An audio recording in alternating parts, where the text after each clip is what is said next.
ప్రభునందు నాకు అత్యంత ప్రియమైనటువంటి వాళ్ళారా, మన ప్రభువును రక్షకుడినటువంటి యేసుక్రీస్తు వారి యొక్క శుభనామములో మీ అందరికీ నా హృదయపూర్వకమైనటువంటి శుభములు, వందనములు తెలియజేస్తున్నాను. అందరూ బాగున్నారని తలుస్తున్నాను. దేవుని కృప సదా మీకు తోడుగా ఉండాలని మీ కొరకు నిత్యము ప్రార్థిస్తున్నాను.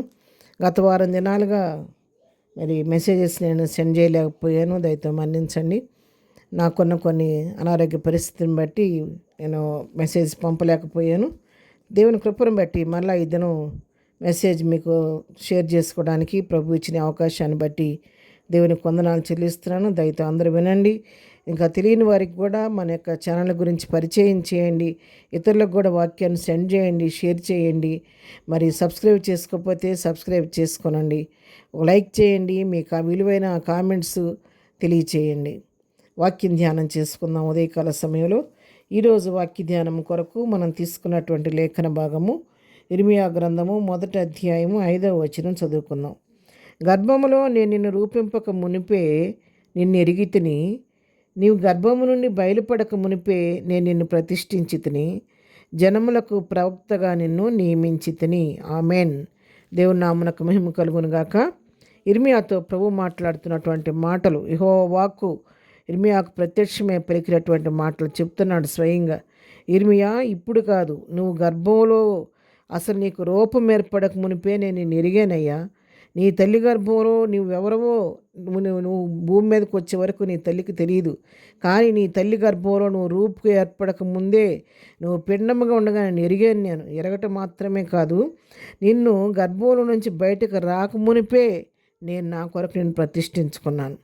నిన్ను ప్రతిష్ఠించాను నా పని కొరకు, జనములకు ప్రవక్తగా నిన్ను నియమించితిని. దేవుని నామమునకు మహిమ కలుగును గాక. చాలా మర్మమైన విషయం ఇక్కడ మనం చదువుతున్నామండి. ఇర్మియా విషయంలోనే కాదు ప్రియులారా, ఉదయకాల వాక్యం వింటున్నటువంటి నాతోనూ మీతో కూడా ప్రభు మాట్లాడుతున్న మాట ఏంటంటే, మనం ఏ కారణం లేకుండా ఈ భూమి మీదకి రాలేదు.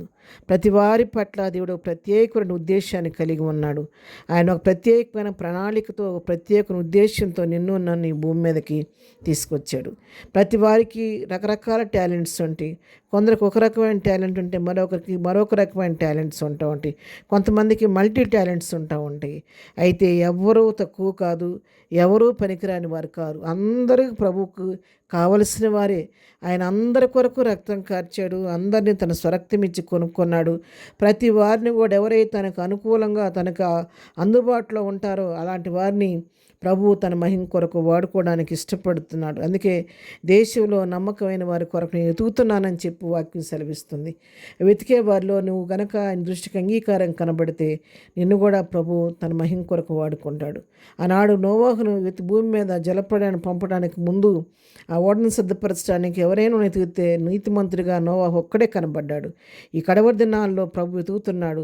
అలాంటి నోవాహు లాంటి, అబ్రహాం లాంటి మరి ప్రార్థనా విశ్వాస యోధుల కొరకు, ప్రార్థనా వీరుల కొరకు, నోవాహు లాంటి నీతిమంతుల కొరకు ప్రభు వెతుకుతున్నప్పుడు నీవు నేను ఆయన దృష్టికి అంగీకారంగా కనబడితే నిన్ను నన్ను కూడా తన రాజ్యవ్యాప్తిలో పాలిభాగస్తులుగా ప్రభు వాడుకుంటాడు.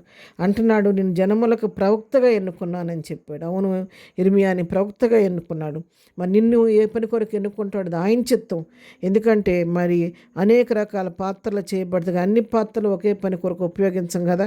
ఏ పాత్రకు ఉండే పని ఆ పాత్రకు ఉంటుంది. అలాగే మరి నిన్ను ఏ పాత్రగా వాడుకోవడానికి ఇష్టమైందో ఆ పాత్రగా ప్రభు వాడుకుంటాడు.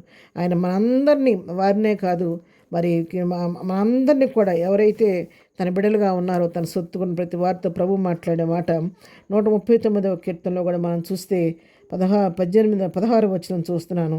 నేను పిండమునై ఉండగా నీ కనులు నన్ను చూచెను, నియమింపబడిన దినములలో ఒకటైనా కాకమునిపోయిన ఆ దినములన్నీ నీ గ్రంథంలో లిఖితములాయను అని వాక్యం సెలవిస్తాము. మన దినాల్లో ఒక్క దినమన్నా కాకముందే మన దినాలన్నీ లెక్కించి పెట్టింది దేవుడు. కాబట్టి ఉదయకాలం మనం కూడా ప్రభువా, ఇర్మియా పట్ల ఉద్దేశం కలిగి ఉన్నావు, నా పట్ల నీకు ఉద్దేశం ఏంటి, ఏ పని కొరకు ఏర్పరచుకున్నావు, నన్ను ఏ కొరకు ప్రతిష్ఠించుకున్నావు నాకు తెలియచేసి దాని కొరకు నన్ను సిద్ధపరిచి వాడుకోమని మనల్ని మనం ప్రభు హస్తాలకు అప్పగించుకుందాం. ప్రార్థన.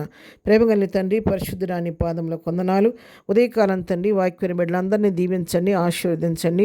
వారు చేయుచున్న పనిపాట్లో వెళుతున్న మార్గాల్లో నీ కాపుదల దయచేయండి. బలహీనలుగా ఉన్న వారందరినీ ముట్టండి, స్వస్థపరచండి.